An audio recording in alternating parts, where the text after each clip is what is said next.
And welcome back to GTAAP. Yeah, so we went through our kind of history of Metroid last episode. Last two episodes, actually. No, we're long-winded. So now let's get into the history of Metroid-like stuff. You just want to talk about Castlevania. Well, I wasn't even just going to say that. So, Metroid really hit its stride in Super Metroid. All the ideas were really important that built up to it. But Super Metroid is where this thing went off the rails. Because between things like having a map system so that you could really know what you were trying to explore, the secrets got a lot heavier-handed in Super Metroid because you got things like the screw attack to explore the ceilings like you could with the floors, like with the bombs. You then got things like the X-ray scope, so you could look for things, and some things wouldn't be revealed except by the X-ray scope. It just really changed games, and it influenced a lot of games. And the most important one that came out about 3 or 4 years later was when Castlevania made its jump to the new platforms at the time, the PlayStation. They wanted to make it a little bit more of a lengthy process. Castlevania was a very born out of an arcade kind of mentality. And so it had exploration and stuff, but it wasn't really... It's more of a quarter muncher than anything else. Yeah, it was an action game. You went in, you beat the monster, and you just kept going. So they made it exploration-based with Symphony of the Night. And Symphony of the Night actually basically did the Metroid-style formula where you're doing things like... Oh my gosh, this is just my domain. No, so you were about to die. Yeah, I just died. When was the last time we saved? Sure. Okay, that's not too far back. All right, we're good. So anyway, there's nothing over here. no, I'm just revealing the map. I'm not even going to do the bomb jump thing. Okay. So anyway, Symphony of the Night basically took the Metroid formula of like getting special abilities that unlocked other parts of the castle and combined that with RPG elements. So you were getting looting, like new swords, new armor, your stats would go up. And between those two games, the genre started becoming called Metroidvania. Because Metroid created this exploration system, and Castlevania gave it more meat and potato, like story and, again, those RPG elements. And so a whole bunch of games sort of came out of that. Especially it's become very popular in more recent years. It's one of those things that people like me who love these types of games can literally not get enough of them. And unfortunately, they're really hard to do right. And it's because there's just an art to kind of giving out those powers. Like, it's funny, I really like the Castlevanias that came for the Game Boy that were based on Symphony of the Night. Circle of the Moon, Harmony of Dissonance, Aria of Sorrow, when they went to the DS, Dawn of Sorrow, Portrait of Ruin, and Order of Ecclesia. Love those games. I love those a lot more than I actually like Symphony of the Night, because Symphony of the Night feels kind of like a prototype compared to those. Okay. My absolute favorite... one of my absolute favorite games... Oh, full stop. Oh, I want to go further down, didn't I? No, you're good. Am I going to that? Okay. Well, here's the thing. You want to get that missile tank, and then you got to go back. And I see what you're saying. Is Aria and Dawn of Sorrows. There are very few games I've ever completed, like 100%, and that is one of them. I think Aria of Sorrow was maybe the first game I 100%ed because it had a great system where you could get new abilities from each monster in the game. Every single of the monsters in the game had some either passive, active, or like magic ability. And what you would do is you just kill the monsters, and certain monsters had certain drop rates. So some monsters you'd get their quote-unquote soul to power the item after 25, like 1 in 25. Others were like 1 in 200. So when you fought death. So when I say I beat that game with like a complete save that took me maybe 80 hours to like get absolutely everything. Okay. So that was a significant investment. Especially for me, because I'm lazy.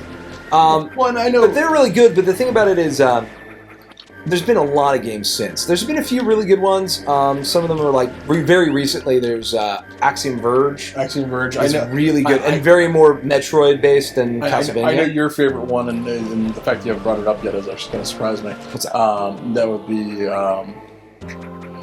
Oh god, it just popped out of my head. What's the 2.5 shooter for the Xbox 360? Oh gosh, yeah, no, totally. Shadow Complex. Yes, you. Oh, I love Shadow Complex. That's another game of 100%. Shadow Complex was great because, well, okay, Shadow Complex is a sore subject because it's an amazing game, but it's sort of answered for. There was a long time, I think it was between Metroid Prime 2 and 3, maybe it started being talked about, that the DS and later the 3DS was going to get a 2.5D Super Metroid, new Metroid, called Metroid Dread. Mm. And that never came in, and that never ended up being anything.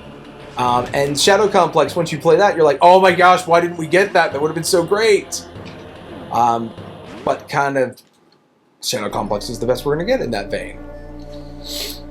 We did have some other good ones. Shovel Knight takes a lot from Metroid and Castlevania. Shovel Knight does a little bit. The one that pops into my head right off the bat is Ori and the Blind Forest. Ori and the Blind Forest is a very Metroidvania style game. The Shantae series is a very Metroidvania sort of game. I would say most actually crib more from Castlevania's playbook, but you definitely do see. There's a puddle. You definitely.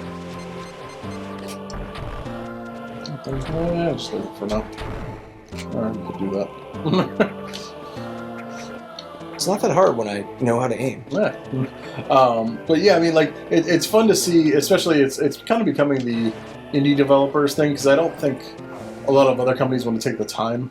Well, I think as much as indies and a lot of gamers love 2D gaming, it just doesn't sell. It's just norms don't really. I'm not even talking about that. I'm talking about taking the time to put all these little extras and hidden secrets and stuff like that in there. I think one thing that's really encouraging is that they're finally, I would argue, sort of rather than just aping the genre, really going somewhere else with it, and like.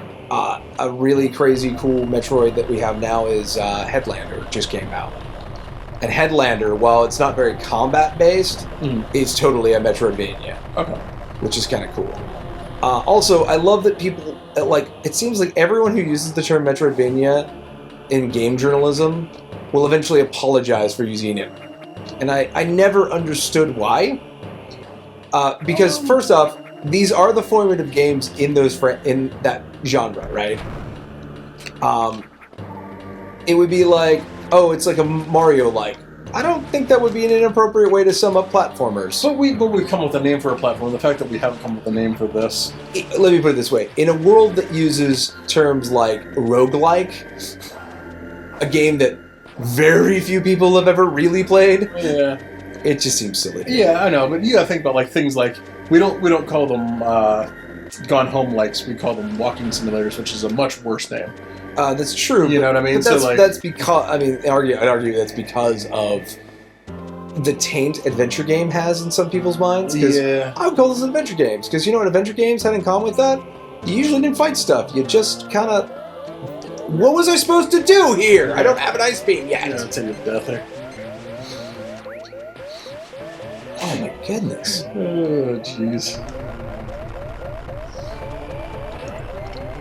Oh, there is one there. Damn it! Oh. Some kind of speed boost comes in there. Speed enhancer is required here. Interesting. Yeah, like the walking simulator, I've always hated that name. Like I refer to them as walkabouts. That's not a bad name. I think that's a little bit better name for something like that. But again, it's all just show me a game that is based around exploration with nothing else. Yeah. Okay. Give me a story kind of exploration games. But I'll tell you, on that note, we can debate more about the naming conventions of genres in the next episode. For GTAAP, I'm Kaz. I'm Mac. And let's hope that Mac doesn't die again in this little section. We'll try. No promises. Hope and pray. Hope and pray. Hope and pray.